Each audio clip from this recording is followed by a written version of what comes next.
할렐루야. 찬송가 144장 찬양하겠습니다.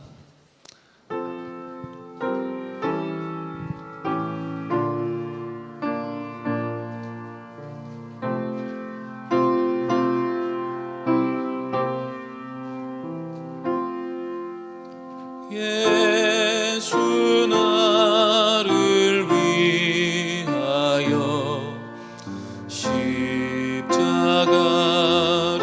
질 때 세상 죄를 지시고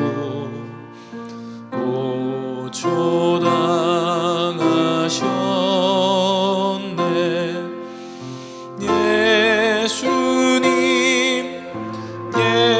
예수님 나의 죄 위하여 보배 피를 흘리니 죄인 받으소서.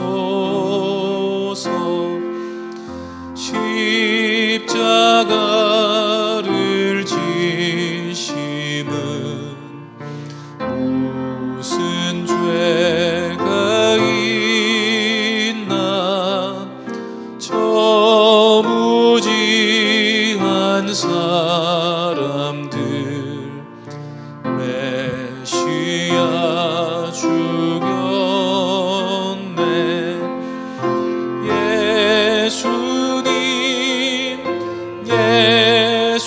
예수님 나의 죄 위하여 보배 피를 흘리니 죄인 받으소서.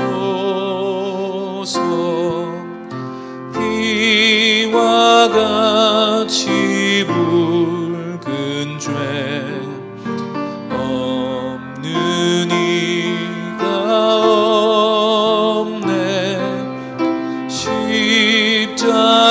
십자가의 공로로 눈과 같이 되네.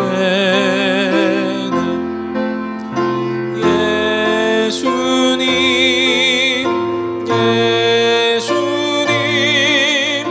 나의 죄 위하여 보배 피를 흘리니 죄인 받으소서.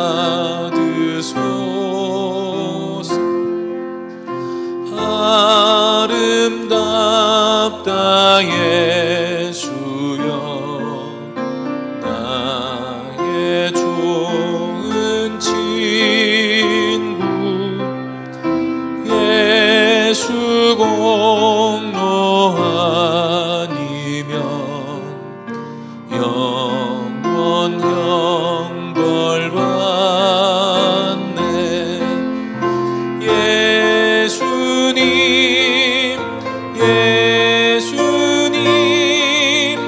나의 죄 위하여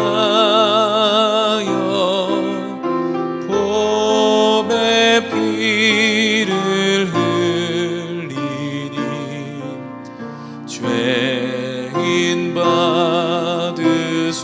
예수님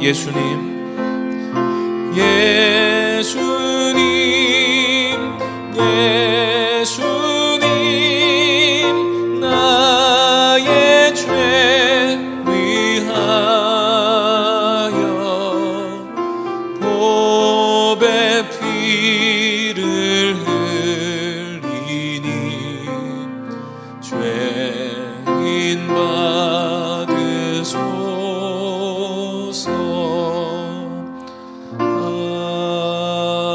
아멘. 할렐루야. 찬송가 317장 찬양하시겠습니다.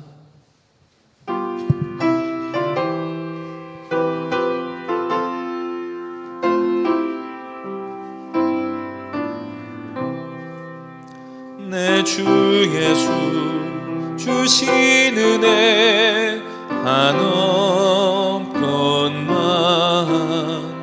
내 주 앞에 이 적은 것 다 드리니 주 예수여 내 정성을 받으소서. 주 날 위해 보배로운 피 흘리사 그 귀하신 생명까지 다 주시니 내 천한 몸 이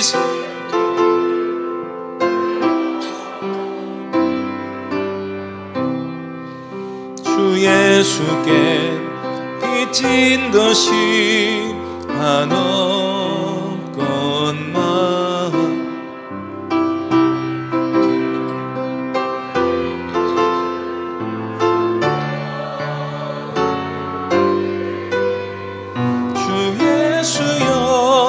너그럽게 보옵소서.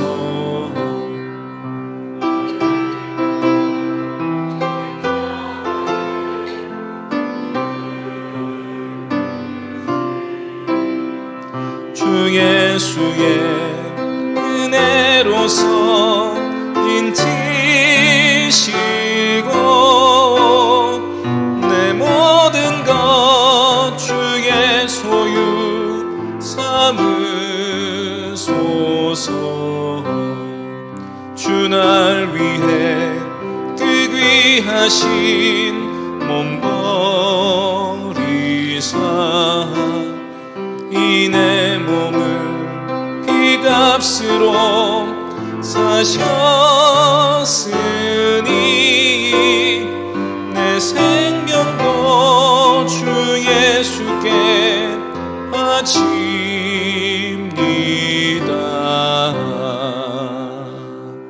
할렐루야. 찬송가 260장 우리 다 함께 힘차게 손뼉치며 찬양하겠습니다.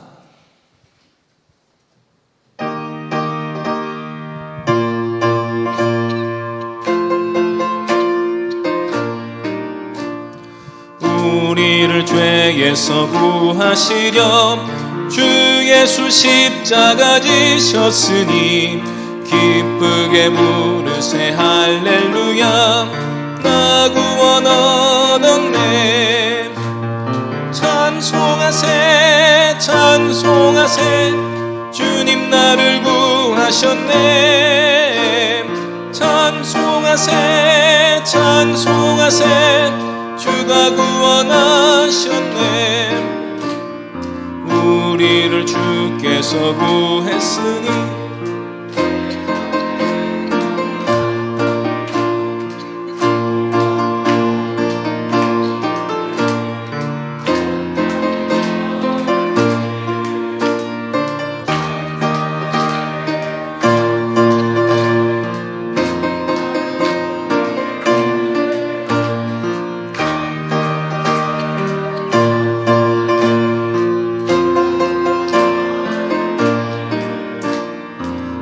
지금 죄에서 사함받아 거룩한 백성이 되었으니 이 육신 장막을 벗을 때도 겁날 건 없겠네. 찬송하세 찬송하세 주님 나를 구하셨네. 찬송하세 찬송하세 주가 구원하셨네. 우리가 이 세상 떠날 때에 예수의 손목을 굳게 잡고 영원히 즐거운 천국에서 주 함께 살겠네. 찬송하세 찬송하세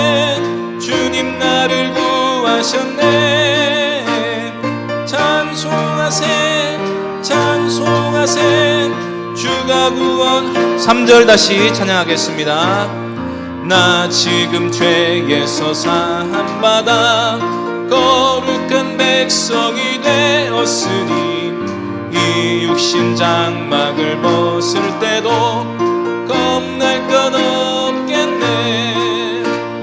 찬송하세 찬송하세 주님 나를 구하셨네. 찬송하세 주가 구원하셨네. 우리가 이 세상 떠날 때에 예수의 손목을 굳게 잡고 영원히 즐거운 천국에서 주 함께 살겠네. 찬송하세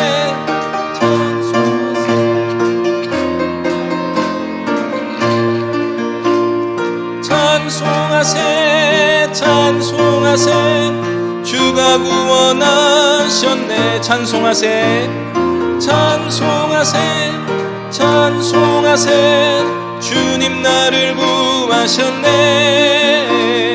찬송하세 찬송하세 주가 구원하셨네. 할렐루야. 263장 우리 한 장 더 부르겠습니다.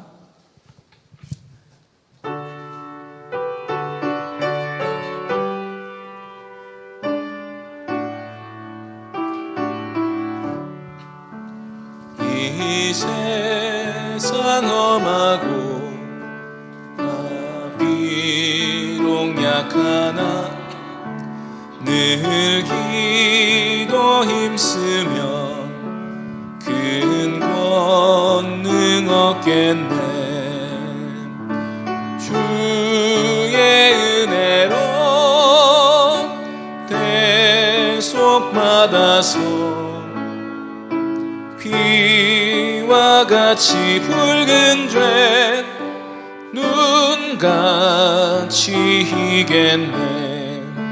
주님의 권능은 한없이 크오니 돌 같은 내 마음 곧 녹여주소서. 은혜로 대속받아서 피와 같이 붉은 죄 눈같이 희겠네. 내 맘이 약하여 늘 넘어지오니 주 예수 힘주사 굳세게 하소서. 주의 은혜로 대속받아서 피와 같이 붉은 죄 눈같이 희겠네. 죄사함 받은 후 새 사람 되어서 주 앞에 서는 날 늘 찬송하겠네. 주의 은혜로 대속받아서 피와 같이 붉은 죄 눈같이 희겠네.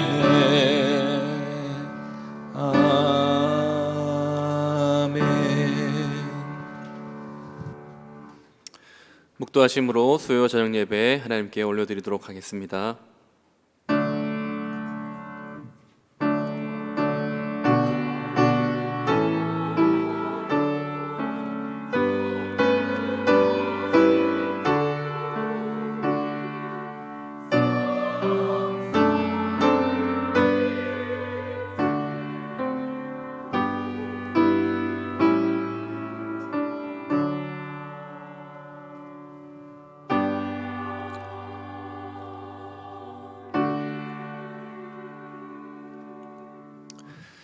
나그네처럼 갈 곳이 없고 볼품이 없던 우리들에게 먼저 찾아오시고 우리를 환대하신 하나님, 그 은혜를 기억하며 우리가 하나님께 예배하러 왔습니다.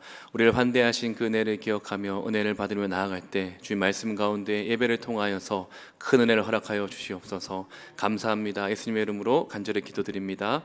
아멘. 찬송가 200장입니다.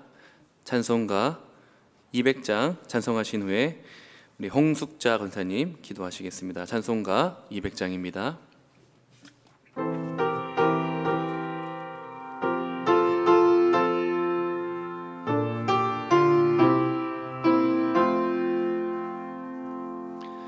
달고 묘한 그 말씀, 생명의 말씀은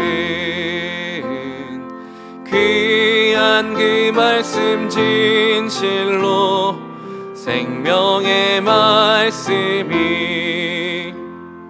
나의 길과 믿음 밝히 보여주니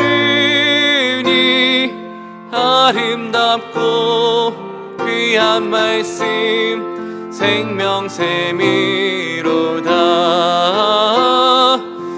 아름답고 귀한 말씀 생명샘이로다. 귀한 주님의 말씀은 내 노래 되도록 모든 사람을 살려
아름답고 귀한 말씀 생명샘이로다.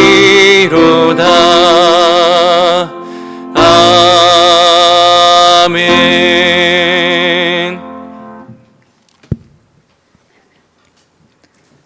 하나님 아버지, 은혜를 감사드립니다. 우리를 사랑하사 세상 많은 사람들 중에서 구별하여 자녀 삼아 주시고 수요 예배로 영광 돌리게 하시니 감사합니다. 이 시간 우리 모두에게 말씀으로 빛과 진리 가운데로 인도하여 주시기를 기도드립니다. 돌아보면 저희들은 하나님의 뜻대로 살고자 하면서도 수시로 넘어지기를 잘하는 연약한 지체입니다.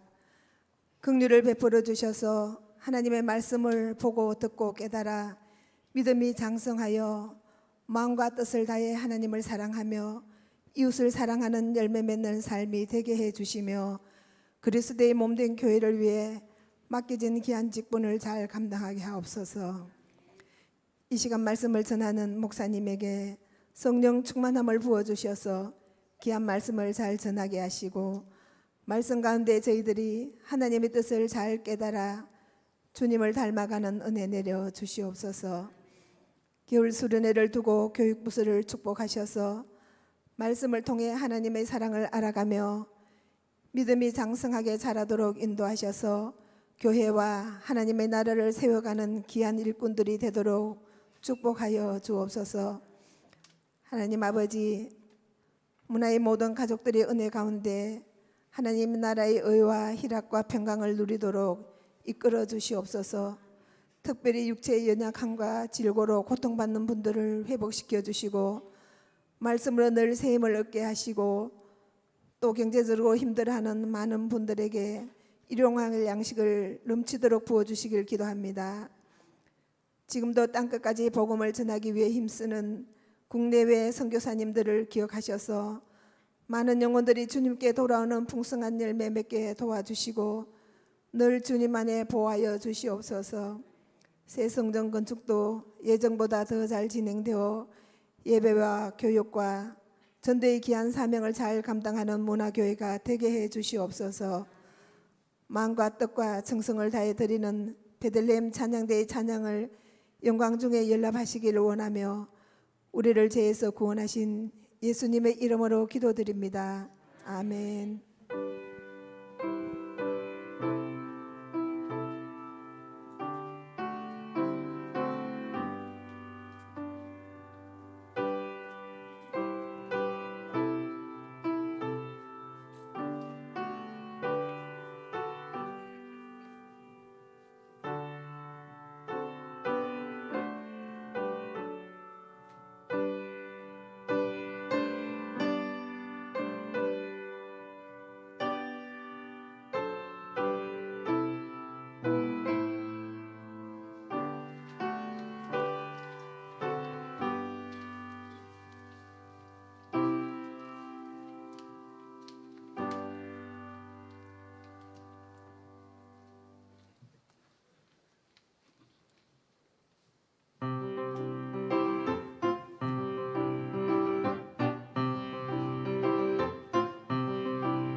하나님께서 오늘 우리에게 주시는 말씀 사사기 19장입니다.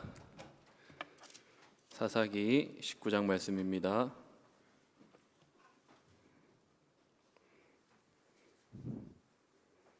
구약 성경 394면 정도 됩니다.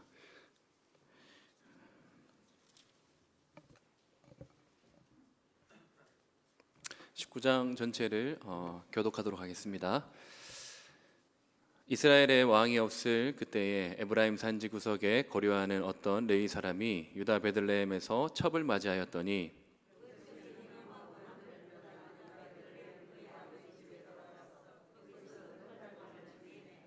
그의 남편이 그 여자에게 다정하게 말하고 그를 데려오고자 하여 하인 한 사람과 나귀 2마리를 데리고 그에게로 가매 여자가 그를 인도하여 아버지의 집에 들어가니 그 여자의 아버지가 그를 보고 기뻐하니라.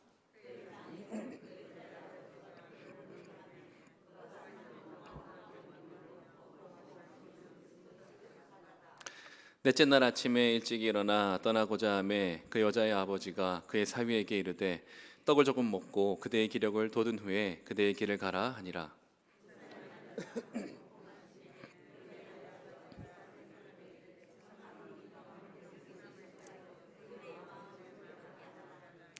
그 사람이 일어나서 가고자 하되 그의 장인이 간청으로 거기서 다시 유숙하더니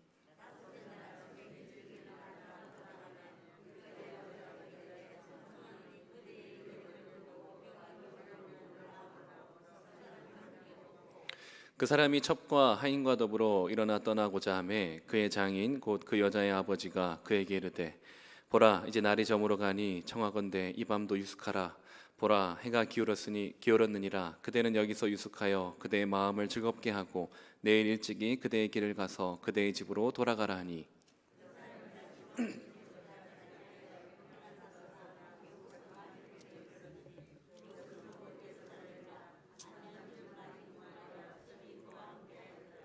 그들이 여부수에 가까이 갔을 때에 해가 지려 하는지라. 종이 주인에게 이르되 청하건대 우리가 돌이켜 여부수 사람의 이 성읍에 들어가서 유숙하십시다 하니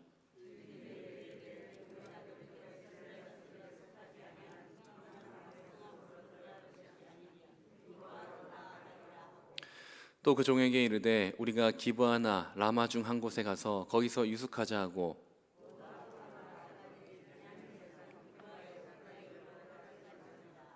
기브아에 가서 유숙하려고 그리로 돌아 들어가서 서금 넓은 거리에 앉아 있으나 그를 집으로 영접하여 유숙하게 하는 자가 없었더라.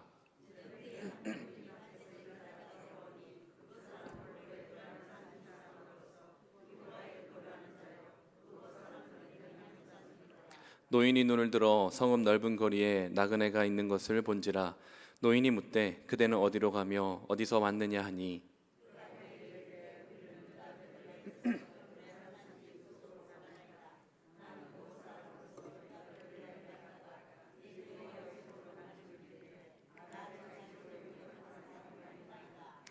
우리에게는 나귀들에게 먹일 집과 여물이 있고 나와 당신의 여종과 당신의 종인 우리들과 함께한 청년에게 먹을 양식과 포도주가 있어 무엇이든지 부족함이 없나이다 하는지라.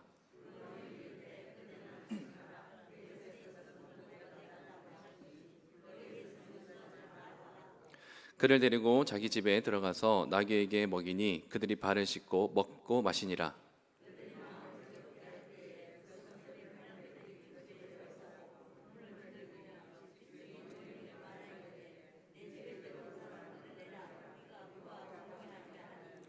집주인 그 사람이 그들에게로 나와서 이르되 아니라 내 형제들아 청하노니 이 같은 악행을 저지르지 말라. 이 사람이 내 집에 들어왔으니 이런 망령된 일을 행하지 말라.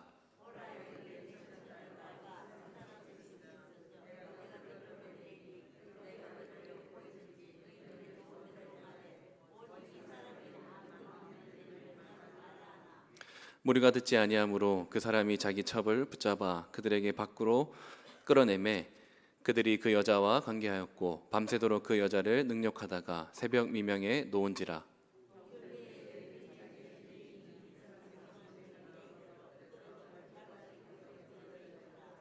그의 주인이 일찍이 일어나 집문을 열고 떠나고자 하더니 그 여인이 집문에 엎드러져 있고 그의 두 손이 문지방에 있는 것을 보고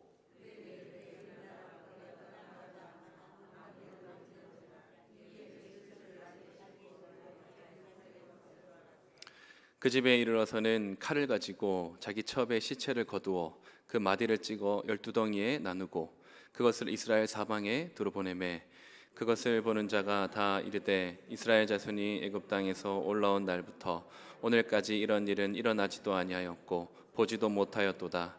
이 일을 생각하고 상의한 후에 말하자 하니라. 아멘. 드라마를 좀 즐겨 보십니까? 제가 몇 가지 드라마의 제목을 알려드릴 테니까 이 드라마의 공통점이 뭔지를 한번 생각해 보십시오. 먼저 1999년에 제일 먼저 시작되었던 사랑과 전쟁이 있습니다. 그리고 2009년대 후반에 들어가서는 아내의 유혹이라는 드라마가 있었죠. 그리고 2014년도에는 왔다 장보리가 있었습니다. 그리고 가장 최근에는 2020년과 2021년까지 펜트하우스라는 드라마가 있었습니다. 이 정도 얘기하면은 지금까지 얘기했던 드라마의 어떤 공통점이 무엇인지 알겠습니까? 다 하나같이 우리가 막장이라고 부를 수 있는 그런 드라마일 겁니다. 이 드라마를 잘 모르면은 사실은 잘 몰라요. 저도 봐서 아는 건 아니고 찾아봤었어요. 우리나라 드라마의 막장 드라마의 계보가 어떻게 되냐 보니까 이제 사랑과 전쟁부터 시작해서 가장 최근에 이제 펜트하우스까지 그렇게 있더라고요.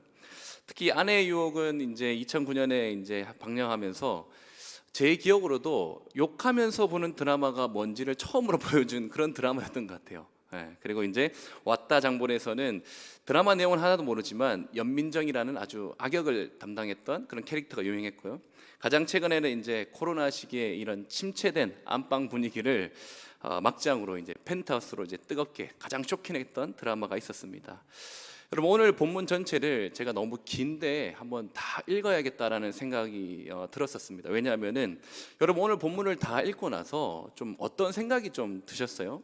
한편의 드라마다 생각하고 어떤 이야기다 생각하고 쭉 처음부터 끝까지 다 봤었는데 어떤 생각이 드십니까? 저는 이 본문에서 숨겨진 어떤 의미나 메시지에 대한 궁금함보다는 첫 번째로 들었던 생각은 뭐냐면은, 와, 성경에 진짜 별의별 얘기가 다 있다, 이런 얘기가 처음 접할 때는 약간 좀 충격이었던 것 같아요. 거룩한 경전이라고 얘기하는 그런 성경에 너무 자극적인 얘기잖아요. 그리고 너무 좀 잔인하기도 하고 반인륜적인 그런 얘기들이 있으니까 너무 좀 충격이었고, 처음 이것을 접했을 때는 약간 거부감도 좀 들었던 것 같아요. 그래서 만약 이 내용을 영화나 드라마로 만든다면은 10중 8구 연령 제한이 붙은 음침한 분위기의 어떤 공포나 스릴러 막장 드라마 되지 않을까, 그런 생각을 좀 했었습니다. 어쨌든 우리가 성경이 그냥 기록되어 있을 리는 없고, 이러한 막장 같은 스릴러 같은 이런 이야기 속에서도 우리가 찾아야 할 메시지와 의미가 있다라고 생각합니다. 자, 먼저 19장부터 21장은 사사기의 제일 마지막 이야기가 시작되는 것입니다. 우리는 지난 17장과 18장에서 약간 코믹하긴 하지만 그러나 비극적인 미가의 이야기, 그리고 단지파 이야기, 그리고 그들과 연루되어 있었던 레위인의 이야기를 살펴봤습니다. 오늘 19장부터는 이제 마지막 이야기가 21장까지 하나 이야기로 쭉 이어질 텐데 분명 다른 이야기입니다. 17장 18절과 분명 다른 이야기지만 1절을 보시면은 이 이야기 역시 시작을 이렇게 하고 있습니다. 이스라엘에 왕이 없을 그때에 라는 이 사사기의 공식 주제가 등장하는 거죠. 이스라엘이 하나님을 왕으로 섬기지 않고 여전히 극심한 종교적인 타락을 달리던 때라는 말이죠. 그러니까 이 말이 처음 이렇게 나온 이유가 뭐냐면은 이제부터 전개될 이야기, 이제부터 이 이후에 시작될 이야기가 적잖이 막장이 될 것이다라는 얘기를 다시 한번 얘기하고 있는 거죠. 보시면은 레위인에게 어떤 첩이 있었다라고 얘기를 하고 있습니다. 그에게 첩이 있었다라는 이 1절 내용만 가지고 이 레위인을 부정하다라고 평가할 생각은 없습니다. 물론 성경의 전반적인 가치관에 비추어 보면은 일부 일처제가 당연하지만 경우에 따라서 구약의 여러 인물들이 첩을 두었기 때문이죠. 근데 2절을 보니까 이 첩이 행음을 하여 남편을 떠나서 지금은 친정으로 갔고 시간은 약 4개월 정도가 흘렀다라고 얘기하고 있습니다. 그래서 이 레위인은 이 4개월이 흐른 뒤에 아내를 찾아가서 다정하게 말하고 있죠. 그리고 다정하게 말해서 다시 돌아오게 하려고 하는 거죠. 다정하게 말했다라는 것은 그의 마음에 대고 말했다, 그의 마음에 호소했다, 이런 말입니다. 어쨌든 그녀를 설득해서 다시 돌아오려고 하는 것이 목표였던 것 같습니다. 레위인이 그녀에게 찾아온 이유는 그녀의 행음을 비판하거나 그녀의 행음을 형벌을 하거나 정죄하기 위함이 아니라 그녀를 설득하여서 다시 되찾는다 하는 것에서 오히려 이 레위인을 부정하게 평가할 수 있는 것입니다. 사실 이렇게 다정한 모습으로 레위인을 되찾으러 돌아간다는 것은 율법의 관점에서 보면은 그냥 이렇게 남편과 아내 사이에서는 되게 그래도 남편이 뭐 아내를 달래서 돌아오려고 하는구나 이렇게 생각할 수 있지만, 율법의 관점에서 보면은 이것은 명백한 불법이기 때문입니다. 율법에서는 레위인이 창녀짓을 하는 그 여인, 행음을 한 여인을 다시 아내로 맞아들이는 것, 그러한 여인을 취하는 것을 금지하고 있을 뿐만 아니라 특히 결혼을 한 다음에 이런 음행을 저지른 자에 대해서는 최고 불에 사르거나 화형에 처하거나 그에 준하는 형벌이 내려져야 하기 때문입니다. 그런데 이 레위인을 보시면 다정하게 말하고 그를 설득해서 다시 데려오려고 하는 거죠. 절대로 뭐 정죄하거나 어떤 형벌을 집행하기 위해서 가는 분위기라고 생각되지 않습니다. 그리고 혼자 가는 것이 아니고 또 이제 종을 대동하고 나귀를 2마리나 대동하는 거죠. 혼자 타고 가는 게 아니라 돌아갈 때는 이제 함께 타고 올 수 있는 그런 이동 수단도 같이 데려가는 겁니다. 그러니까 분위기가 나쁘지 않은 거죠. 그러니까 그런 분위기를 이 장인어른도 느낀 것 같아요. 보시면은 자신의 집에 사위가 도착하니까 장인은 곧장 이 사위와 함께 3일 동안 먹고 마실 것을 제공하면서 잔치와 같은 분위기를 보내고 있습니다. 레위인도 오랜만에 그렇게 처가 식구들과 함께 훈훈하게 대접을 받으면서 3일이 지나갔습니다. 그리고 이제 넷째 날 아침이 되어서 떠나려고 하는데 장인이 붙잡는 거죠.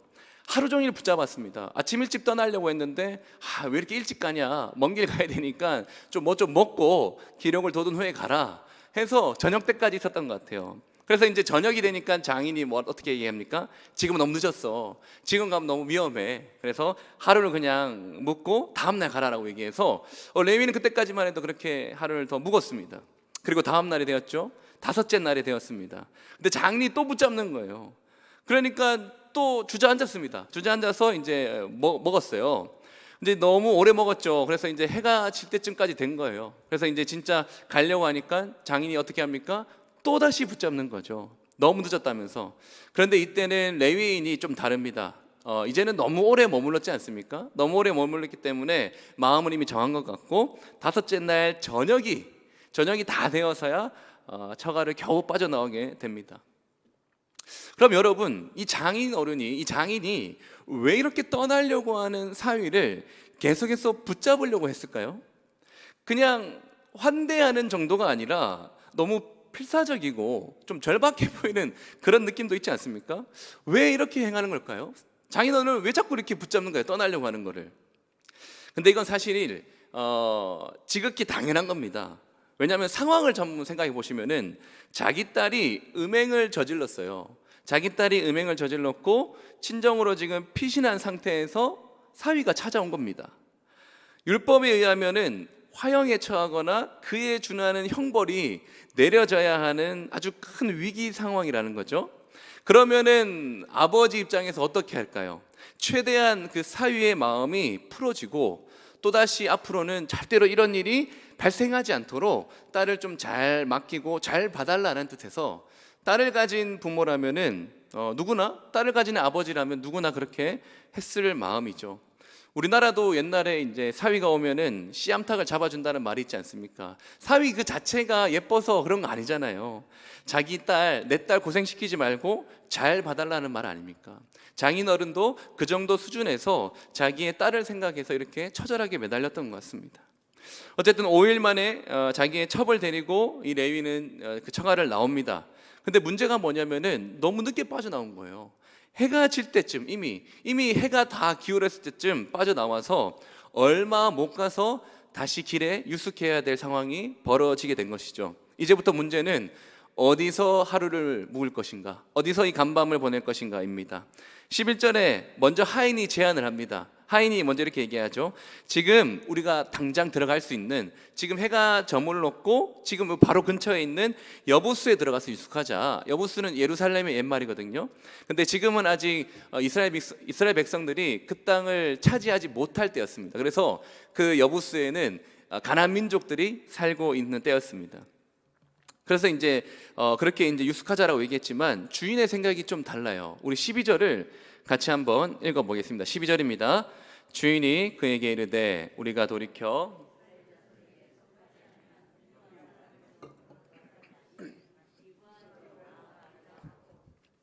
당시 여부수가 이스라엘이 아직 정복하지 못한 이방 땅이라 보니까 레위인은 가나안 민족이 있는 굳이 그 민족에 들어가서 그 마을에 들어가서 지내기보다 조금만 더 가면은 우리 같은 민족 베냐민 지파의 땅에 도달하지 않느냐, 기브아가 있으니까, 라마나 기브아가 있으니까 레위인 입장에서는 뭡니까?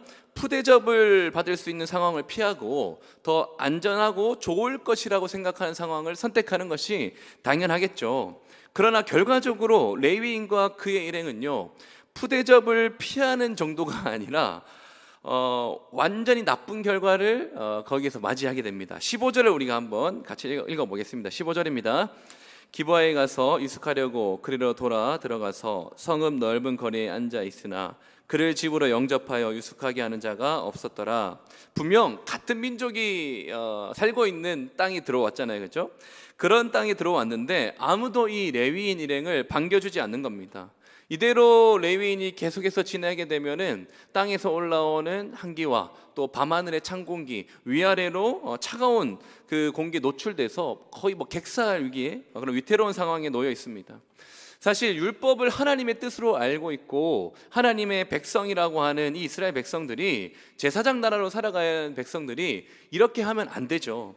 누구든지 나그네를 보면 어떻게 해야 돼요? 누구든지 먼저 본 사람이 자기의 집으로 데리고 들어와서 그들을 극진히 대접해야 됩니다. 보살피고 그들을 대접해 주는 거죠. 이것이 율법이 명하고 있는 아주 명백한 가르침입니다. 그런데 아무도 그들에게 접근하지 않고 아무도 그들에게 뭐 말조차 걸어오는 사람이 없습니다. 사람들이 다 자기 소견에 옳은 대로 행하고 있으니까 당연한 건 아니겠습니까? 누가 아무 이유 없이 내 것을 나누어 주고 내가 손해 봐야 되고 내 것을 그냥 대가도 바라지 않고 나눠줘야 되는데 누가 이것을 하겠단 말입니까? 사람들이 진리에서 멀어지게 되면은 당연히 자기를 위해서 살아가게 되어 있습니다. 하나님의 백성들에게 하나님이 복을 주시고 복을 누리라고 말씀하신 그 땅에서 하나님이 선물로 주신 그 땅에서 이제 나그네가 샬롬을 누릴 수 없는 땅으로 완전히 변해버렸다는 거죠. 그렇게 하염없이 누군가의 도움을 기다리고 있을 때 한 사람이 나타납니다. 그때 한 노인이 나타납니다. 16절을 보면은 이 노인에 대한 어느 정도 소개가 있는데 이 노인은 해가 저물 때까지 밭에서 일하다가 돌아왔다라고 얘기합니다. 노인이 일하던 이 밭은 분명히 자기 밭이 아닐 겁니다. 왜냐하면 이 노인도 그 마을에 그냥 거류하는 사람이라고 얘기되어 있어요. 베냐민 지파 사람이 아니고 에브라임 산지에 거주하던 사람이었죠, 원래는. 그래서 에브라임 지파 사람이 베냐민 땅에 조상들로부터 내려 분배받은 땅이 있을 리가 없기 때문이죠. 그가 일하고 돌아온 땅은 분명 남의 밭이었을 거예요. 그렇게 남의 밭에서 저녁 늦게까지 일해주고 돌아가던 길에 어떤 나그네를 만난 겁니다. 동양 사람인 이 레위인 일행을 만난 이 노인은요, 그들의 딱한 사정을 듣고 자기의 집으로 데려갑니다. 저는 이때까지만 해도 노인이 그래도 이 시대에 이 사사시대라는 암흑시대에 깨어있는 하나님의 말씀에 순종하고자 하는 한 줄기 빛이라고 생각했었습니다. 우리 20절을 같이 한번 읽어볼까요? 20절입니다. 그의 노인이 이르되 그대는 안심하라. 그대의 쓸 것은 모두 내가 담당할 것이니 거리에는 유숙하지 말라 하고. 안심하라, 이 말은요, 그대에게 샬롬이 있기를, 이런 말입니다. 하나님의 백성들이 그 땅에서 샬롬을 누려야 되는데 나그네에게 샬롬이 없는 그런 상황이었어요. 근데 이제 이 한 노인이 그대에게 샬롬이 있기를 라고 얘기하면서 자기의 집에 데리고 들어왔고, 그렇게 서로 즐겁게, 마음을 즐겁게 하고 있는데 바로 그때 사실 오늘 19장의 하이라이트 얘기가 이제 시작됩니다. 불청객이 등장합니다. 그 성읍에 불량배들이 찾아옵니다. 얼마나 이 불량배들이 많이 찾아왔던지 노인의 집을 그냥 둘러쌀 정도입니다. 불량배들의 요구는 아주 간단합니다. 방금 이 집에 들어간 그 레위인을 끌어내라. 우리가 그와 관계하리라. 여기서 말하는 관계가 남자들끼리 막 축구하고 사우나하고 국가방문하는 그런 관계 아닌 거 아시죠? 그냥 성적인 관계, 동성애를 하겠다라는 그런 관계를 말하는 겁니다. 동성애는 여러분들 잘 아시다시피 구약에서 어느 시대나 어느 나라나 그 타락상을 잘 보여줄 때 지적하는 아주 대표적인 제목이 바로 이 동성애 제목입니다. 그런데 이 24절을 보면은 이 불량배들의 성화에 노인이 협상을 아주 놀라울 정도로 틀어버립니다. 아주 놀라운 방향으로 협상을 전환시키는데 바로 자기에게 있는 딸이 있는데 그 딸이 처녀다라고 얘기하고 이 처녀딸과 함께 이 레위인에도 있었던 레위인의 첩을 내어줄 테니까 성경의 표현 그대로 보시면은 너희가 그들을 욕보이든지 너희 눈에 좋은 대로 행하라 이렇게 돼 있어요. 여기 욕보이든지 좋은 대로 행하라 이 말은요, 문법적으로 명령형입니다. 명령형, 아주 강조하고 있는 명령형입니다. 그러니까 내가 이 두 어떤 여인들을 내어줄 것인데 이 두 여인들을 유린하는 것에 대해서 강하게 명령하고 있는 겁니다. 더군다나 처녀인 자신의 딸과 손님으로 들어와 있는 이 레위인의 첩과는 어떠한 상의도 하지 않은 제안인 것으로 보입니다. 그런데도 이 불량배들은 이 노인의 제안을 거절하고 성화를 부리면서 그 남자를 내놓으라고 이제 계속하는 상황이죠. 그러자 이번에는 누가 나섭니까? 그때까지 가만히 있었어요. 그때까지 가만히 있던 레위인이 드디어 일어나서 조치를 취합니다. 그런데 여러분, 만약 이때 이러한 상황에서 이 레위인이 자신의 아내와 이 노인을 지키기 위해서 그 불량배들과 맞서 싸웠다면, 그러면은 이 19장은요 장르가 바뀌었을 거예요. 장르가 스릴러가 아니라 정말로 진짜 약간 로맨스나 뭐 휴먼 드라마 쪽으로 장르가 바뀌었을 텐데, 그런데 오히려 이 레위인의 행동을 보세요. 이 레위인은요 이 막장 스릴러의 쐐기를 박아버립니다. 우리 25절을 같이 한번 읽어볼까요? 25절입니다. 무리가 듣지 아니하므로 그 사람이 자기 첩을 붙잡아 그들에게 밖으로 끌어내매 그들이 그 여자와 관계하였고 밤새도록 그 여자를 능욕하다가 새벽 미명에 놓은지라. 여기서 25절에 말하는 그 사람, 제 3인칭으로 표현되어 있는데 그 사람이 바로 레위인입니다. 레위인이 자기 첩을 붙잡아서 밖으로 끌어냈다라고 되어 있습니다. 이 단어는요 히브리어로 강하게 압도하다라는, 완전히 압도하다, 그런 말입니다. 무슨 말인가 하니까, 불량배들이 막 아우성을 치고 있잖아요. 불량배들이 밖에서 막 아우성 치는 가운데 이 레위인이 사건을 해결하기 위해서 첩을 데리고 나가려고 하는데, 첩이 나가려고 하지 않으려고 발버둥 쳤겠죠. 나가기 싫어서 발버둥을 쳤는데, 그럼에도 불구하고 이 레위인이 그를 강하게 압도했다는 거예요. 강제로 등 떠밀어서 내보냈다는 겁니다. 분명 이야기를 시작할 때는요, 이 19장이 시작할 때는요 이 집 나간 첩을 다정한 말로 설득해서 데려오려고 했지만, 정작 자신에게 닥친 이 위협 앞에서는, 생명의 위협 앞에서는 자기의 생명을 보호하는 방패막 정도로 이 여인을 내버려 둔 거죠. 이쯤 되면 저는 이 레위인이 왜 이 음행한 첩을 율법대로 처벌하지 않고 다시 다정한 말로 데려오려고 했을까에 대한 짐작을 좀 할 수 있었어요. 레위인에 대한 캐릭터가 한 이때 좀 중후반 넘어가서 파악이 되니까, 그가 이 첩을 곧바로 율법대로 처벌하지 않은 이유는 이 첩을 두고 얻고자 했던 레위인의 성적인 만족 때문이었다라고 저는 생각을 할 수밖에 없는 것 같아요. 레위인은요 이기적이고 잔인한 사람이었어요. 또 굉장히 무정한 사람으로 나옵니다. 이는 기브아의 불량배들이 저지른 이 성폭력과 저는 대등한 죄악이다라고 생각을 하거든요. 이스라엘의 타락을 이것처럼 잘 보여주고 이것처럼 더 생생하게 보여주는 장면이 없는 것 같아요. 이 첩은요 밤새도록 불량배들에게 유린당하고 능욕을 당했습니다. 그리고 동틀 때쯤 망가진 몸을 끌고 자기 주인 있는 곳으로 왔다라고 되어 있습니다. 27절을 보면은 정확하게 문지방에 손이 닿는 곳에 엎드러져 있다. 밤새도록 유린당하다가 동틀 때쯤 풀려나서 그 주인이 머물고 있는 그 방에 문지방이 있는 곳까지 그 손이 닿아 있다라고, 거기 엎드러져 있다라고 되어 있죠. 여러분, 문지방에 손이 닿아 있다라고 말하는 것은 두 가지로 볼 수 있겠죠. 기력이 닿아서 거기쯤 닿을 때쯤 완전히 엎어져서 죽었거나, 아니면은 또 한편은 뭡니까? 이 첩이 풀리고 나서 다시 안전한 곳으로 들어가기 위해서 여러 가지 노력을 하다가 애쓰다가 결국 방치되어서 죽었다라는 그림을 보여주지 않겠습니까? 어떻게 됐든 간에 둘 다 모두 이 레위인의 어떤 무정함과 또 한편으로 이 여인의 안타까운 상황을 잘 보여주고 있는 것 같습니다. 근데 놀라운 것은 이게 다가 아닙니다. 27절 보시면은 분명히 남편이 일찍 일어났습니다. 남편이 일찍 일어났는데, 근데 일찍 일어난 이유가 뭡니까? 보시면은 밤새도록 유린당한 그녀를 걱정해서가 아니었습니다.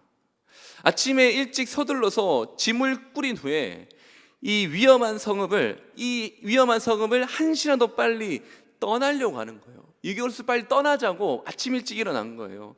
그러니까 28절에 쓰러진 아내를 보면서도 처음 하는 말이 뭡니까? 일어나라. 그리고 떠나가자. 이것도 두 개 다 명령입니다. 명령형. 그러니까 지금 일으켜 주어도 일어날 수 없는 사람에게, 일으켜 주어도 겨우 이동할까 말까 하는 그 사람에게 손 하나 까딱하지 않고 명령하는 레위인의 모습이 참으로 무정하게 느껴지는 거죠. 그러니까 이 레위인이란 이 사람에게는요, 밤새 불량배들에게 넘겨진 아내를 걱정한다거나 고개를 내밀어 본다거나 막 집 앞에 문을 막 이렇게 안절부절해서 왔다 갔다 하거나 잠을 제대로 이루지 못했다거나 하는 그런 느낌이 전혀 없습니다. 간밤에 간밤에 이 사람에게는 아내를 향한 기다림과 관심이 전혀 없었다라는 말이에요. 이 사람에게는 이 사람의 그냥 그 첩 또는 그 첩뿐만 아니라 이 사람에게 다른 사람들은 그냥 자기의 행복을 복돋아주고 안전을 위해서 사용되는 수단인가 봅니다. 인간은 그 자체로 그냥 목적이 되어야 되는데, 그 자체로 목적이고 소중한데 이 사람에게는 철저히 수단화되어 버린 것이죠. 그런데 여러분, 이 스릴러가 아직도 끝나지 않았어요. 이 스릴러가 아직 끝나지 않았습니다. 일어나라는 말에 아무런 대답을 하지 않자 이 레위인은 죽은 그녀를 나귀에 태워서 집으로 다시 돌아옵니다. 그러면 시체를 묻어서 장사라도 좀 잘 지내주려나? 그런 줄 알았더니 보시면은 돌아오자마자 하는 일이 뭡니까? 돌아오자마자 아내의 시체를 내려서 그 시체의 마디마디를 찍어서 12등분합니다. 12등분한 다음에 이것을 각 지파별로 보내겠죠. 제사장이니까 늘 희생제물에 각을 뜨는 사람들 아닙니까? 도구는 다 있었을 거예요. 그리고 굉장히 능숙하게 했겠죠. 이것을 그리고 12지파에 다 보내는데 이 레위는 왜 이런 만행을 저질렀을까요? 왜 이런 토막살인과 같은 이런 만행을 저질렀단 말이에요. 이 레위는요, 기브아에서 아침 일찍 떠났다고 얘기했잖아요. 아침 일찍 기브아에서 자기 집까지, 에브라임 산지까지 오는 길 내내 아마 기브아 사람들에 대한 복수로 가득 찼을 겁니다. 자기가 당한 이 일에 대해서, 이 위협에 대해서 어떻게 복수할까? 이 생각이 아마 가득 찼을 것입니다. 그래서 기브아 사람들에게 어떻게 복수하지를 생각하다가 이 사건의 전모는 아니죠. 사건의 일부분을 만천하에 알려서 지금 전 민족적인 처벌을 요구하고 있는 겁니다. 한 지파에 대해서 자기가 어떤 그 보복을 갚는 것이 아니라 이 사적인 보복을 전 민족을 끌어들여 가지고 처벌을 요구하고 있는 거죠. 그런데 지금 이렇게 정의로운 징계를 요구하고 있는 것처럼 보이는 이 사람이, 그러니까 이 문제를 이슈화하고 있는 사람이 다름 아니라 그토록 이기적이었던, 그토록 무정하고 이기적인 모습으로 비겁하게 그 범죄에 가담했던 사람이라는 것은 완전히 함구한 채 징계면을 바라고 있고, 이 일은 다음 장에 가서 이 레위인의 죄가 더 심각한 죄로 더 불어나게 되는 것을 보게 될 것입니다. 어쨌든 이렇게 막장 드라마 같은 사사기 19장을 전체적으로 살펴봤습니다. 이 이야기를 보면서 그냥 우리가 통독이 아니니까 이 이야기를 보면서 그냥 너무 잔인하다, 너무 끔찍해, 너무 소름 끼친다, 그 정도의 선에서 멈추지 않고 이 이야기를 통해서 우리가 얻을 수 있는 교훈이 무엇이 있는지 알아봐야 되지 않겠습니까? 일단 본문의 그런 중심 메시지를 알아보기 전에 한 가지 분명하게 설정해야 되는 사실이 있습니다. 그것은 바로 오늘 우리가 살펴봤던 이 사사기 19장은 자세히 살펴보면은 이방 사람이 전혀 등장하지 않습니다. 이 사사기 19장에는 이방 사람이 전혀 등장하지 않아요. 이 말은 즉 오늘 이 막장 같은 드라마가요, 다 하나님이 선물로 주신 그 약속의 땅에서 하나님의 백성들이라고 얘기하는, 스스로를 하나님의 백성들이라고 말하는 사람들을 통해서 벌어진 이야기라는 것입니다. 어떻게 하나님의 백성들이라고 하는 사람들의 땅에서 이런 막장 같은 스릴러가 벌어질 수 있단 말입니까? 사실은 이미 이 이야기는, 이 근본적인 물음의 대답은 1절이 다 하고 있었어요. 이스라엘 가운데 그들이 거주했던 기브아 가운데 왕이 없었기 때문입니다. 하나님을 왕으로 모시지 않았기 때문에 그 성읍은 아주 차디찬 냉정함과 무정함과 폭력이 지배하는 성이 되어버렸다는 거죠. 기브아 사람뿐만이 아니에요.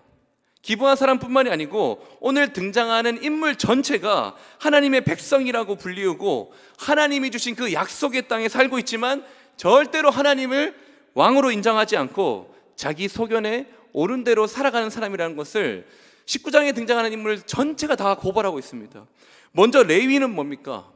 레위인은 겉으로는 다정하게 집 나간 여인을 찾으러 가는 것 같이 보였어요. 그러나 그는 율법을 무시했고 특히 자신의 안전이 위협당하던 그때에 거기서 아주 이기적인 모습으로 보여졌습니다. 그리고 이 첩을 넘겨주는 그날 아침까지도, 첩을 넘겨줘야 되는 그날 아침, 그러니까 이 채 24시간이 되지 않았죠. 채 24시간이 되지 않은 그때까지도 장인어른은 그 딸을 위해서 아주 극진하게 부탁하지 않았습니까? 예. 근데 그러한 일이 있고 채 24시간이 되지 않아서 후하게 대접했던 그 장인의 얼굴을 아주 까마득히 잃어버리고 한치의 망설임도 없이 그 아내를 내동댕이 치듯이 등더미로 내밀었다는 것이죠. 그리고 성문 앞에 있을 때 그 광장을 지나갔던 베냐민 사람들도 우리가 좀 살펴볼 만한 이유가 있습니다. 사실 그 성문 앞에 지나갔던 사람들은 오늘 본문 안에서 뭐 특별하게 기여한 그런 일들은 없어요. 뭐 대사가 있다거나 어떤 특정한 행동을 보였다는 건 없어요. 그냥 잠깐, 어떻게 보면은 본문에서 잠깐 스치듯이 지나갔고 어떠한 일에도 관여하지 않았지만 이 광장 앞을 무심하게 지나갔던 이 사람들도 진짜 나쁜 사람들입니다. 광장에 나온 이 레위인의 일행이 그 해가 다 질 때쯤까지 갈 곳이 없어서 광장에 우두커니 서 있는데 해가 질 때까지 거두지 않았던 이 기브온 사람들의 무관심을 저는 불량배들만큼이나 나쁘다라고 생각합니다. 그리고 레위인 일행을 집으로 데려온 노인도 마찬가지죠. 똑같아요. 사실 나그네를 대접하는 모습만 볼 때는 정말로 이 시대의 한 줄기 빛과 같이 하나님의 백성답구나 이렇게 생각할 수 있지만, 결국 이 노인도 자기 처녀딸과 자기 레위인의 아내를 자기 소견의 어른대로 멋대로 내어놓으려고 하는 거죠. 그리고 기브아의 불량배들은 말해서 뭐합니까? 이거는 말할 것도 없겠죠. 이 사람들 정말 나쁜 사람들이에요. 동성애 문제도 문제지만 저는 오늘 본문을 자세히 살피면서 이 사람들에게 동성애 이전에 물어야 될 죄값이 있다고 봤어요. 그게 뭐냐면은 자신의 쾌락을 얻기 위해서 성폭력을 일삼는다는 거죠. 동성애 이전에 이 사람들에게 물어야 할 죄는 먼저는 성폭력입니다. 그리고 그러한 폭력을 수단으로 거리낌 없이 성적인 어떤 쾌락을 얻으려고 하는, 부끄러움을 줄 모르는 자들이죠. 이런 사람들이 19장 전반전에 다 전반에 이제 펼쳐져 있습니다. 이렇게 19장의 이야기는 모두 다 하나님 나라의 백성들의 이야기지만 이 이야기에 등장하는 사람 누구도 의롭다라고 평가할 수 있는 사람이 있습니까? 19장에 등장한 사람들이 다 언약 백성들인데 이 사람들 중에 의롭다고 평가할 수 있는 사람이 있습니까? 아무도 의로운 사람이 없었어요.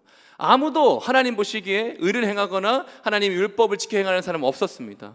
그리고 또 한 가지 충격적인 사실은요, 오늘 본문이 하나님의 백성들의 이야기 아닙니까? 하나님의 백성들의 이야기에도 불구하고 하나님은 이 사사기 19장에서 단 한 번도 등장하지 않습니다. 왜냐하면은 등장인물 중 누구도, 오늘 등장하는 19장의 인물 누구도 하나님을 생각하지 않기 때문입니다. 그들 모두 자기가 생각하고 있는 건 뭡니까? 하나님이 안 계신 것처럼 살았어요. 아니, 조금 더 정확하게 얘기하면은 하나님이 안 계신 것처럼 산 것이 아니라 자기가 하나님이 되어서 자기 기준에, 자기 소견에, 자기 보기에 옳은 대로 살아가기 때문에 19장에서는 단 한 번도 하나님이 등장하지 않습니다. 어떤 사람들은요, 이런 끔찍한 사건이 발생할 때까지 그냥 사건을 방치해 놓은 하나님의 부재와 하나님의 무관심의 그 책임이 있다라고 얘기하는 사람들도 있습니다. 그러니까 사람이 아무리 약해도 하나님이 거기에 거하시면, 하나님이 거기 계셨다면 과연 이런 일이 생겼겠냐, 하나님이 거기 계시지 않았기 때문에 이런 일이 발생한 거 아니냐라고 원망했을지도 모르겠죠. 그러나 모든 문제의 원인은요, 하나님이 인간 세계에 계시지 않았기 때문이 아니라 인간들이 하나님을 왕으로 모시지 않았기 때문입니다. 하나님이 계시지 않았습니까? 하나님은 무소부지하셔서 언제나 어디서나 계십니다. 그러나 언제나 계시는 그 하나님을 우리 인간들이 왕으로 인정하지 않고 그분의 통치를 받지 않기 때문에, 그분의 다스림을 받으며 살아가지 않기 때문에 이런 폭력과 이런 무정함이 폭발하는 것입니다. 저는 19장이 이게 완전히 폭발했다는 생각이에요. 인간들의 어떤 폭력과 무정함이 정말로 갈 때까지 갔구나. 하나님의 다스림을 벗어나서, 그 나라의 백성이라고 얘기하지만 그분의 통치의 실제적인 통치를 벗어났을 때 인간이 얼마나 타락할 수 있는지를 보여주고 있구나. 그분의 통치를 떠나게 되면은 이런 폭력적인 모습이 우리에게도 발견될 수 있구나라고 생각하는 거예요. 저는 오늘날 사례는 다르지만, 지적적인 사례는 다 다르겠지만, 이 원리를 생각했을 때, 하나님의 통치와 그 다스림을 떠났을 때 얼마든지 교회가 무정하고 폭력적일 수 있다라는 이 원리를 생각했을 때, 한국 교회와 오늘날 우리 교회에도 얼마든지 일어날 수 있는 참상이다라고 생각이 되어졌습니다. 어디가 거룩한 곳인지, 정말로 어디가 거룩한 곳인지, 어디가 세속적인 것인지, 어디가 주를 위한 것이고 어디가 자기를 위한 것인지 진정으로 구분할 수 있겠습니까? 이를 위해서 우리 한국교회가 또는 우리 교회가 각 개인이 끊임없이 해야 되는 것이 있는데, 그것이 바로 날마다 그리스도의 십자가 앞으로 나아가는 것입니다. 우리가 그리스도의 십자가 앞으로 나아가지 않으면 우리도 모르게 폭력적으로 변해 있는 우리들의 모습을 발견하게 될 것입니다. 교회 안에서도 마찬가지예요. 우리가 가지고 있는 지위와 직분을 가지고, 나이와 나의 어떤 경험을 가지고, 어떤 성별에 의해서 다른 사람을 하대하거나 얼마든지 억압할 수 있단 말이죠. 종교적인 이름으로 이런 만행들이 얼마든지 교회 안에 일어날 수 있단 말입니다. 그리스도가 못 박혀 죽으신 그 십자가를 바라보지 않는다면 다른 사람을 나의 만족과 유익을 위한 도구로 바라보게 될 것입니다. 그렇게 우리는 점점 폭력적으로 변해가고 있는 우리의 모습을 발견하게 되겠죠. 교회에 오래 다니다 보면요, 교회에서 오래 신앙생활 하다 보면은 나는 괜찮은 사람이고 내가 어디 폭력적인 사람이야? 그렇게 생각하게 됩니다. 그러니까 이런 우리가 어디에 가서 우리의 허물을 발견할 수 있냔 말입니다. 그리스도의 십자가 앞에서만 그것이 가능합니다. 거기서 우리의 불의함과 우리의 폭력 때문에 돌아가신 그리스도를 마주할 수 있어야 됩니다. 그래서 우리가 얼마나 폭력적인 사람인지, 우리가 얼마나 불의했던 사람인지를 비로소 발견하게 되는 겁니다. 우리가 십자가를 중심으로 신앙생활을 해야 되는 이유가 또 한 가지가 있습니다. 우리가 지난 17장과 18장을 통해서 우리가 종교적으로 타락한 이스라엘 모습을 봤지 않습니까? 미가가 제사장을 자기 마음대로 고용하고 은을 부어가지고 신상을 만들고, 17장과 18장을 통해서 우리는 종교적으로 타락한 이스라엘 모습을 봤습니다. 종교적인 타락, 즉 하나님을 왕으로 모시지 않고 자기 소견에 옳은 대로 행했던, 이 우상 숭배를 행했던 이 불경건의 죄는 반드시 19장과 같은 불의함으로 나타나게 되어 있습니다. 막장 드라마 같고 스릴러 같은 이 사사기 19장은요, 그리스도의 십자가를 생각하지 않고 그분의 주권을 인정하지 않는 불경건한 자들이, 그 불경건한 자들의 불의함이 어디까지 나갈 수 있는지, 어디까지 나가 떨어질 수 있는지를 잘 보여주는 것입니다. 그래서 이 19장이 오히려 우리에게 주는 교훈이 뭡니까? 우리로 하여금 다시 우리의 진정한 사사요, 다시금 우리의 진정한 왕에게로, 우리를 위하여서 자기 목숨을 버리신 그 예수 그리스도에게 돌아가라고 말해주고 있는 것입니다. 이것이 19장의 전체의 중심입니다. 우리를 살리기 위해서 자기 목숨까지 버리신 우리 주 예수 그리스도께로 다시 돌아갑시다. 그분이 우리의 진정한 왕이심을 다시 고백하고 다시 인정하는 이 저녁의 시간이 되시기를 바랍니다. 마지막으로 그리스도의 십자가를 바라보고 그분의 통치를 인정하는, 그분의 왕되심을 인정하는 자들이 아주 구체적으로 버려야 할 두 가지가 있습니다. 바로 이기심과 무정함입니다. 이것은 오늘 본문에 계속해서 반복됐던 것이에요. 계속해서 본문 안에서 이 지독한 이기심과 무정함입니다. 이것을 그리스도를 따른다라고 한다면은, 그리스도의 통치를 받는다고 한다면은 이 두 가지를 버려야 할 것입니다. 사랑하는 성도 여러분, 오늘 우리가 본문에서 살폈던 이 지독한 이기심과 무정함은요, 불신앙의 또 다른 말입니다. 그냥 개인적인 성향이다, 그냥 문화의 차이다, 이런 이기심과 무정함을 단지 그 정도 차원에서 우리가 취급할 게 아니라, 이 이기심과 무정함은요, 불신앙의 또 다른 말입니다. 레위인과 일행이 어두워졌을 때예요. 그 일행이 여부수가 아니라, 이방 땅이었던 여부수가 아니라 굳이 조금 더 멀리 있는 기브아에 머물려고 했던 이유가 뭡니까? 하나님의 백성들이 있는 곳이니까, 하나님의 통치가 있고 하나님의 백성들이 거기에서 복을 누리는 곳이니까 나그네를 영접할 것이다라는 기대가 있기 때문 아닙니까? 그러나 그 성읍 넓은 광장에 있어도 아무도 그들에게 다가오지 않았다라는 것은요, 이스라엘이 더 이상 나그네를 대접하지 않고 다른 사람을 중요하게 여기는 것이 아니라 그냥 내 행복, 그냥 내 안전만을 위해서, 그냥 우리 가족, 그냥 나에게 대한 것만, 나의 행복만을 추구하는 이기적인 나라, 희생과 섬김이 없어진 나라, 더 이상 나그네 신분으로는 안식을 누릴 수 없는 나라, 그렇게 변질되어 버린 것입니다. 그런 불신앙의 땅으로 바뀌어버린 거란 말입니다. 그러니까 이 이기심을, 이 무정함을 그냥 문화적인 차이다, 그냥 개인적인 성향이다, 어떻게 이렇게 얘기할 수 있습니까? 이거는 불신앙의 다른 이름이에요. 그럼 여러분들은 하실 수 있겠습니까? 사실 말이 쉽지, 다른 사람을 위해서 내 것을 나누어주고 내 것을 포기하는 거요, 우리의 관념 속에서는 되게 쉬워요. 말로 할 수 있는 건 되게 쉽죠.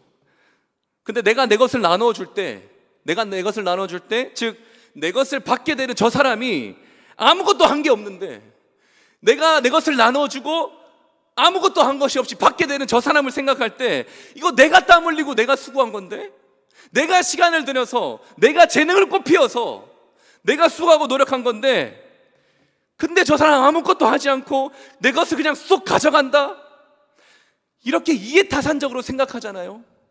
절대로 나그네 대접을 못합니다.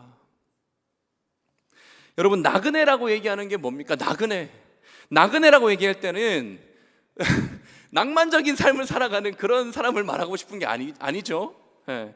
나그네는요, 집이 없어서 방랑하는 사람 말하는 거예요. 그러니까 나그네는요, 즉각적인 보답을 기대할 수 없는 사람이에요. 그리고 다시 만난다는 보장이 없잖아요. 잠깐 여기 거쳐가는 사람이고, 우리 집에 묵었다가 또 제 갈 길 가는 사람이라서 다시 만난다는, 먼 미래에 다시 만난다는 보장이 없어서 내가 행하는 이 선행을, 내가 행하는 이 선을 보답받을 수 없는, 그냥 기회가 없는 사람인 거예요. 즉 쉽게 말하면은 기브 앤 테이크가 안 되는 사람이란 말입니다. 이게 불가능한 사람이에요. 내가 도와줘봤자 아무것도 떨어질 거 없는 사람, 그런 사람을 대접하라고 얘기하는 거예요. 우리가 이렇게 하기 어려운 나그네 대접을 그래도 해야 되는 이유가 뭡니까? 이게 내 것을 쏙 빼먹는 것 같은, 이렇게 이해타산적으로 생각하지 않고 아주 무조건적으로 그냥 다 내어줘야 하는 이유가 뭡니까? 물론 율법에 명시되어 있기 때문이기도 하겠죠. 그러나 그 전에 우리가 이렇게 나그네를 대접하는 이유는요, 그리스도께서 먼저 나그네같이 볼품없고 아무것도 가진 것 없었던 우리들에게 자신의 모든 것을 다 내어줬기 때문이에요. 자신의 모든 것을 다 내어주고 아무것도 가진 것 없는 나그네에게 하나님 나라의 그 모든 풍성한 복을 다 주어주셨기 때문입니다. 이것 때문에 하나님께서 우리를 먼저 환대해 주셨기 때문에, 그럴 자격이 없는 자들이지만 하나님이 우리를 먼저 환대해 주셨기 때문에 우리도 우리의 도움이 필요한 자들에게 호의를 베풀고 우리가 그들을 환대하는 것입니다. 이렇게 하나님의 용서와 그리스도의 십자가의 사랑을 마주할 때 우리는 겨우겨우 이 나그네 대접을 시작할 수 있는 발판을 마련하게 되는 거예요. 이것조차도 우리가 의식적으로 순종하려고 노력해야 되지, 절대로 그냥 자동적으로 물이 흘러가는 것처럼 당연하게 되는 건 아닙니다. 교회에서 오래 있어봤죠? 아시잖아요. 다른 사람을 도와주려고 할 때 여러분들 고민하고 싸우셔야 돼요. 나의 이기심과 무정함 가운데 넘어서고 이겨내셔야 되는 거예요. 그것을 다 뒤로 하고 그냥 무조건적으로 그리스도가 우리에게 먼저 하신 것처럼 그렇게 내어주는 그런 과정이, 그런 씨름이, 그런 싸움이 필요하다는 것입니다. 율법에서 나그네에 대한 태도를 어떻게 가져야 되는지 크게 두 가지로 얘기하고 있습니다. 율법 전체에서 나그네는 이렇게 대접해야 되라고 두 가지로 얘기하고 있는데, 첫 번째는 뭡니까? 이 나그네들을 학대하지 말라고 얘기합니다. 이 나그네들은 나그네니까, 힘이 없으니까, 거기에 지지 기반이 없으니까 내가 찍어 누른다거나 아무렇지도 않게 명예를 손상시키지 말라는 겁니다. 근데 이건 약간 소극적인 거예요. 소극적인 명령이에요. 두 번째는 뭡니까? 나그네 된 그들을 사랑하라고 얘기합니다. 율법은요, 나그네 된 그들을 그냥 억압하지 않는 선이 아니라 더 적극적으로 나아가서 그들의 필요가 뭔지 그들에게 관심을 주고 그들의 필요를 채워주고 돌봐주라고 말하는 겁니다. 그런데 이때 도움을 베푸는 자로서 아주 고압적이거나 고고한 자세를 취하는 게 기독교적인 입장이 아닙니다. 오히려 자신의 섬김을 받아달라고, 교회에서 가르치는, 복음이 가르치는 섬김은 뭡니까? 자신의 섬김을 받아달라고, 오히려 간절하게 부탁하는 심정으로 그들을 대하는 것입니다. 아브라함이 이것을 너무 잘했어요. 아브라함이 이걸 참 잘했습니다. 창세기 18장 3절부터 5절에 이렇게 되어 있습니다. 이르시되 내 주여, 내 주라고 얘기하지만 분명히 18장 2절에는 아브라함이 어떤 한 사람을 봤다라고 돼 있어요. 이 주가 하나님을 얘기하는 거 아닙니다. 아브라함 입장에서 그냥 어떤 사람을 주인으로 그냥 칭하는 거예요. 이르되 내 주여 내가 주께 은혜를 입었사오면 원하건대 종을 떠나 지나가지 마옵시고 물을 조금 가져오게 하사 당신들의 발을 씻으시고 나무 아래 쉬소서. 내가 떡을 조금 가져오리니 당신들의 마음을 상쾌하게 하신 후에 지나가소서. 당신들이 종에게 오셨음이니이다. 그들이 이르되 내 말대로 그리하라. 사랑하는 성도 여러분, 오늘 본문을 보면서 제가 느낀 게 있는데, 우리 교회가, 어쩌면 한국 교회가 또는 우리 교회가 계속해서 이런 하나님 나라의 복을 풍성하게 누리기 위해서 가장 큰 걸림돌이 되는 것이 있다면, 하나님의 나라의 백성답게 살아가고 하나님 나라를 이 세상 사람들에게 보여주고 우리도 하나님 나라의 복을 풍성하게 누리는 데 있어서 가장 큰 걸림돌이 되는 것이 있다면 다툼, 싸움 이런 게 아닙니다. 오히려 이 다툼과 싸움은요, 갈등을 넘어서기만 하면은 우리에게 더 큰 서로를 향한 신뢰감을 형성할 수 있어요. 부부 싸움처럼 서로가 싸우면서 그 세월 가운데 그 신뢰가 쌓이지 않습니까? 그런데 이 다툼과 싸움이 걸림돌이 되는 것이 아니라 어쩌면 우리의 가장 큰 걸림돌은요, 바로 무관심의 가면을 쓴 적당한 관계일 겁니다.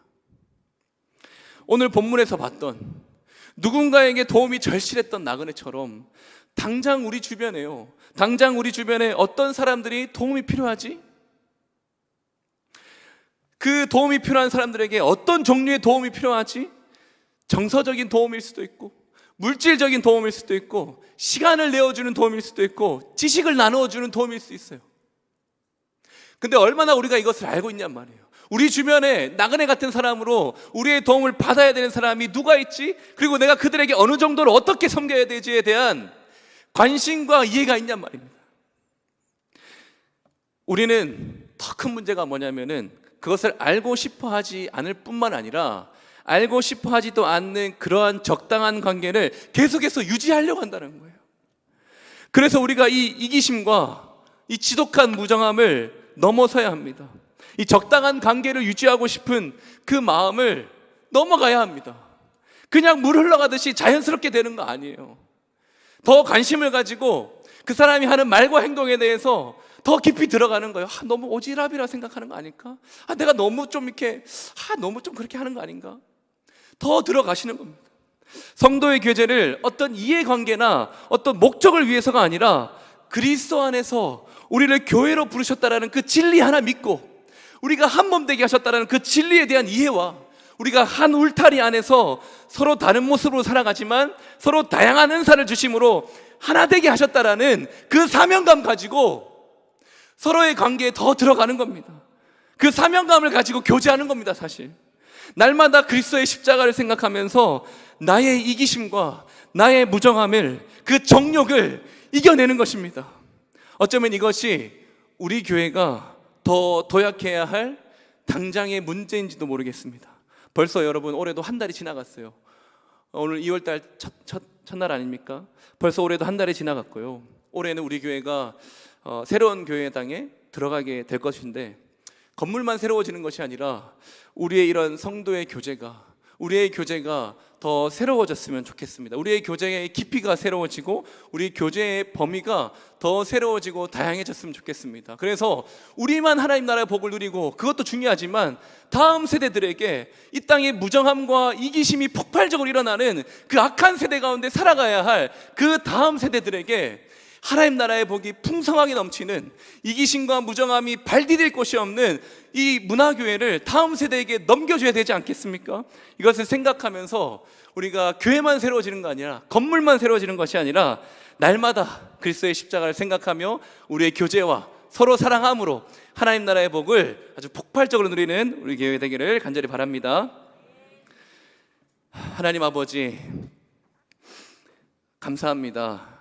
불편할 수 있고 마주하고 싶지 않은 그런 이야기들이지만 반드시 우리가 넘어서야 할 이야기들을 오늘 사사기 19장을 통해서 발견하게 하시고 깨닫게 해주셔서 참으로 감사합니다. 우리가 무엇 때문에 그렇게 환대해야 하냐면 하나님께서 우리를 그렇게 환대하셨기 때문입니다. 그리스도가 먼저 우리를 그렇게 환대하셨고 우리에게 모든 것을 내어주셨기 때문에 우리가 그 십자가 사랑을 기억하며 우리의 이웃들에게, 우리의 도움이 필요한 나그네에게 우리의 모든 것을 내어주며 하나님 나라의 복을 현세에서 가득 누릴 수 있는 우리 문화교회가 되게 하여 주시옵소서. 감사드리며 예수님의 이름으로 간절히 기도드립니다. 귀한 말씀 감사드립니다. 광고는 주보를 참고해 주시기 바랍니다. 찬송가 515장 찬양했습니다.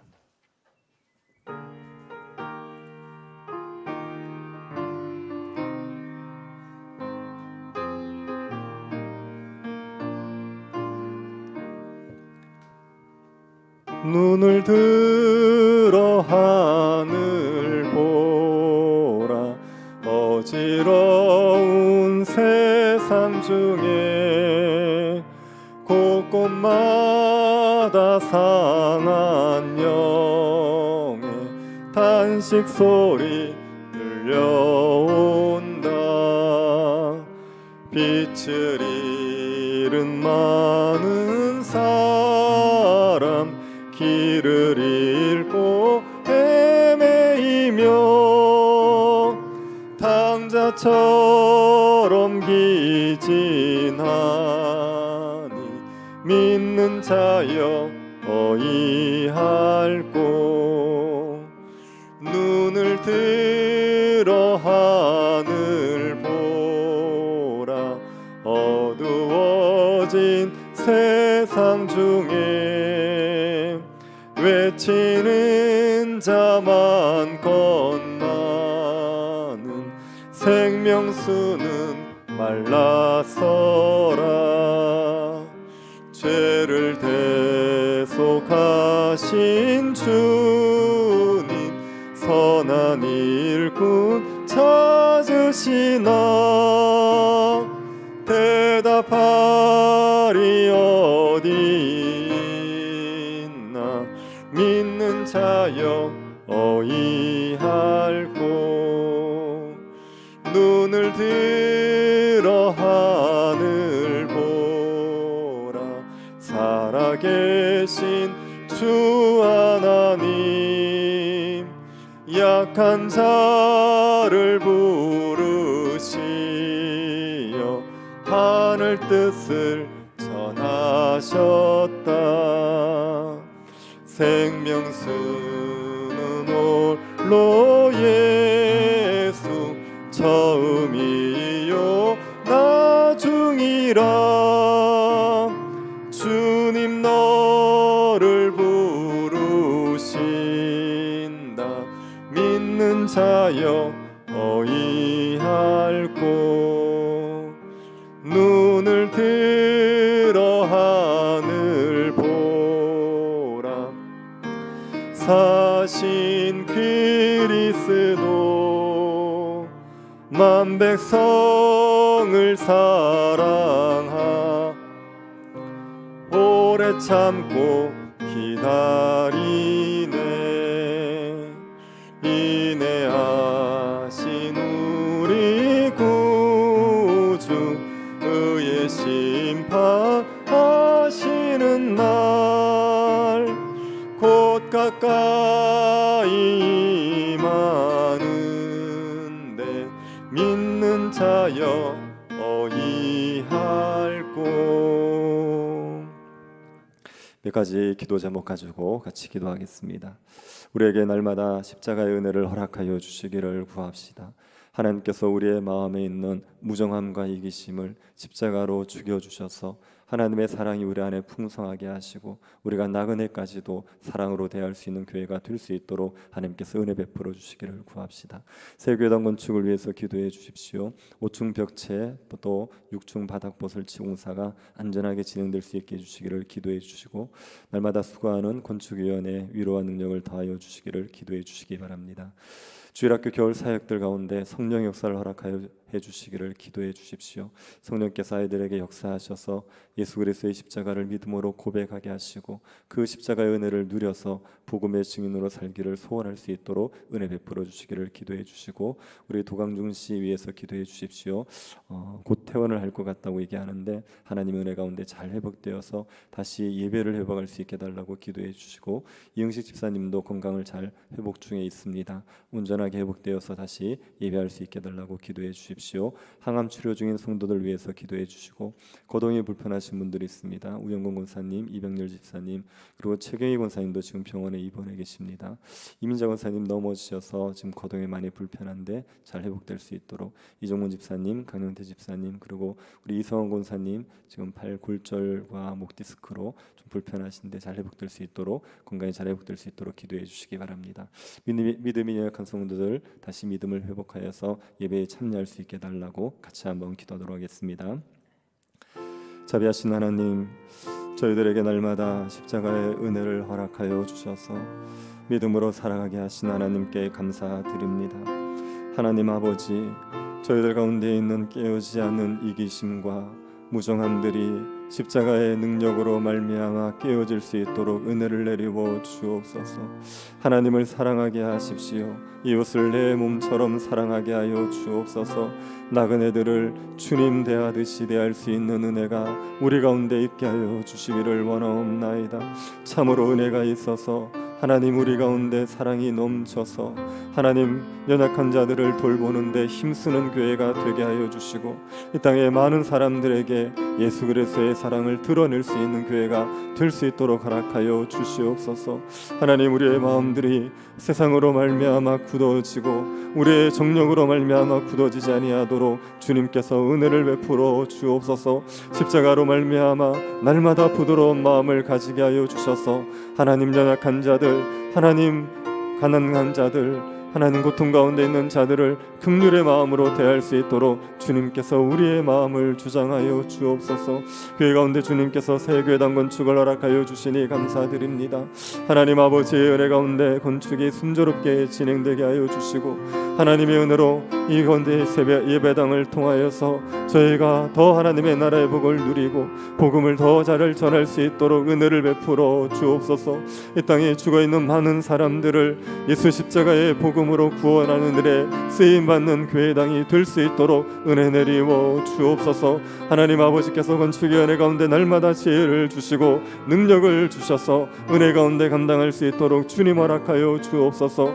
하나님 아버지, 주일학교 겨울 사역들을 준비하고 있는 교육자들과 교사들에게 성령의 충만함을 주시고 복음의 증인으로서의 사명을 감당할 수 있도록 주님께서 도와 주옵소서. 자비하신 하나님의 은혜를 내리워 주셔서 성령께서 우리 아이들의 심령들 가운데 역사하여 주시기를 원하옵나이다. 주의 말씀의 능력으로 예수 십자가의 복음을 마음에 믿게 하여 주시고 지금도 살아계시는 예수 그리스도를 볼 수 있게 하여 주셔서 복음의 은혜를 누리고 복음의 증인으로 살아가기를 소원하는 마음들이 우리 아이들의 마음들 속에 자라날 수 있도록 주님께서 역사하여 주시옵소서. 하나님 아버지, 병중에 있는 성도들을 돌아보아 주셔서 하나님의 은혜 가운데 회복되게 하여 주시고 주님께서 주시는 건강으로 주님을 영화롭게 하며 살아갈 수 있는 귀한 영혼들이 되게 하여 주옵소서. 항암 치료 중인 성도들 주님 긍휼히 여겨주시고 항암의 고통에서 벗어날 수 있도록 주의 은혜 가운데서 치료하여 주시고 주님이 위로하여 주시고 주님이 건져 주옵소서. 하나님 아버지, 몸이 불편하신 분들 은혜 가운데서 강건하게 하여 주시기를 원하옵나이다. 하나님의 은혜로 말미암아 일상을 감당하며 주님의 전에 나와 예배할 수 있도록 주님께서 은혜를 베풀어 주시옵소서. 하나님 아버지, 여러 고통 가운데서 하나님의 손에 도움을 구하고 있사오니 주님께서 돌아보아 주시고 치료하시고 회복시켜 하나님의 은혜 가운데서 온전해질 수 있도록 하나님께서 역사하여 주시옵소서. 하나님, 주님 부르실 때까지 연로하신 분들의 건강을 지켜주셔서 주님 은혜 가운데 고통받지 아니하고 주님의 은혜 가운데서 마음껏 예배하며 평안을 누리며 주님의 부름을 받을 수 있도록 주님 도와 주시옵소서. 믿음이 약한 분들이 있습니다. 하나님, 예배의 자리를 잃어버렸고 하나님 아버지 삶 가운데 하나님의 은혜를 잃어버리고 살아가고 있는 우리 연약한 영혼들 가운데 주님 회복의 은혜를 주셔서 다시 예배를 회복할 수 있게 하여 주시고 하나님을 영화롭게 할 수 있도록 주님 도와 주시옵소서. 하나님의 은혜가 우리 모든 성도들에게 넘쳐날 수 있게 하여 주셔서 하나님을 경외하며 기쁨으로 살아가는 주의 백성들이 되게 하여 주시옵소서.